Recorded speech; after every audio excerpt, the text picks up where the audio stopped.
first Final Fantasy was ported in Japanese in 1989, a year before it sailed to the US.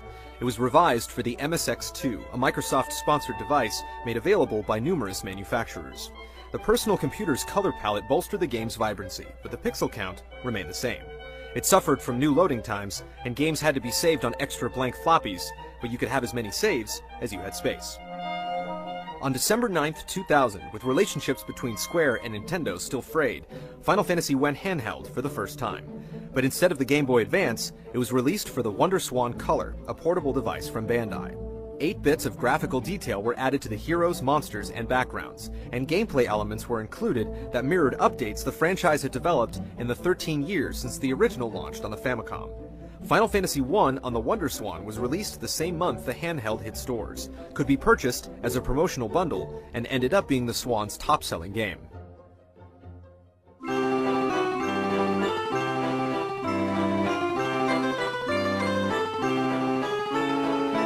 Neither the WonderSwan nor the MSX2 was popular in America, so the States got an updated copy of Final Fantasy I for the first time in a 2-disc set called Final Fantasy Origins, released in 2003.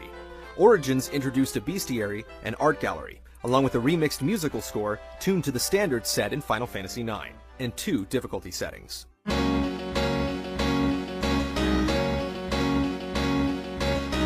But Origins was not the first time Final Fantasy was ported over. Chronicles was released 4 years earlier. The collection included 4 and Square favorite Chrono Trigger. Being from the 16-bit era, the graphics in 4 remained mostly untouched. In 1999, Final Fantasy Anthology brought 5 to the US, legally for the first time. America's intro to the job system was paired with Final Fantasy VI. Following Anthology, Origins was released last, and brought 2 overseas for its American premiere, along with 1. All of the PS1 remakes were developed by Tosei, who was also responsible for bringing Valkyrie Profile and Final Fantasy Tactics to the PSP. Moving from a cartridge to a CD, the games also suffered from slow loading times, but they started and ended with breathtaking pre-rendered cinemas showing Amano's 2D creations in motion.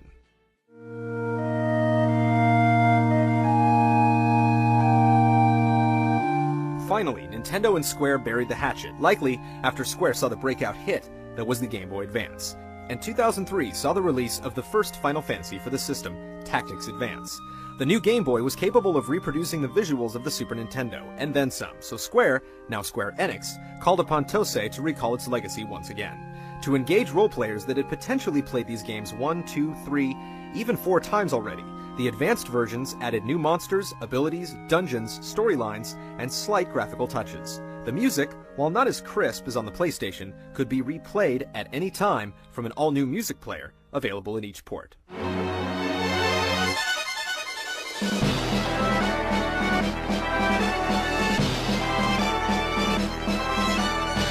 While the PlayStation recreations ended in a compilation of the first 2 Final Fantasies, Tosei began with another joint retelling of 1 and 2 called Dawn of Souls, released in 2004. Dawn of Souls felt similar to the easy mode found in Origins, without the option to play at normal difficulty. These changes were implemented to favor the GBA's family-oriented audience. But the fans weren't left behind. Dawn of Souls featured several added dungeons included in 2 extended mini-adventures you could unlock by completing each game, called Soul of Chaos and Soul of Rebirth. Soul of Chaos took you deep within each of the temples unlocked when you destroyed the 4 fiends one by one. These dungeons were up to 40 levels deep, had randomly generated floors, and showcased bosses returning from Final Fantasy 3, 4, 5, and 6. Soul of Rebirth mode continued the story of Final Fantasy 2 into the afterlife, following deceased characters Minwu, Scott, Joseph, and Ricard. You had to unite the fallen warriors and guide them to a makeshift town run by a bewildered Cid, and through a light version of the Emperor's Pandemonium.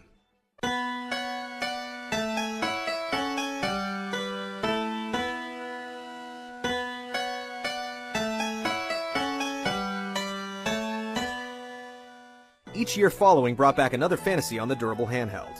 4 opened up a new dungeon called the Lunar Ruins that offered character-specific trials, rewarding the player with some of the most powerful items in the game.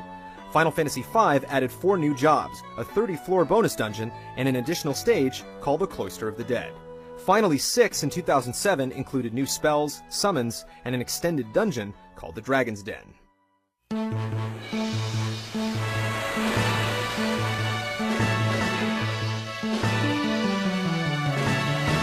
By 2006, most of the original Final Fantasies had been remade at least 3 times, but one chapter remained completely untouched. Final Fantasy III, released only for the Famicom in 1990, was reimagined for the Nintendo DS 16 years later in 2006. In addition to being the first time American audiences could legitimately experience the third volume in the numeric saga, it gave the original game a substantial facelift. The overhead view of the earlier games was given a more dynamic feel, and battles were now in 3D. The basic job system and plot development remained primarily the same. 3 for the DS gave the previously anonymous protagonists small introductory stories, but Luneth, Ark, Refia, and Ingus still functioned as all-purpose adventurers, like their nameless ancestors. Cutscenes were added to depict the new characters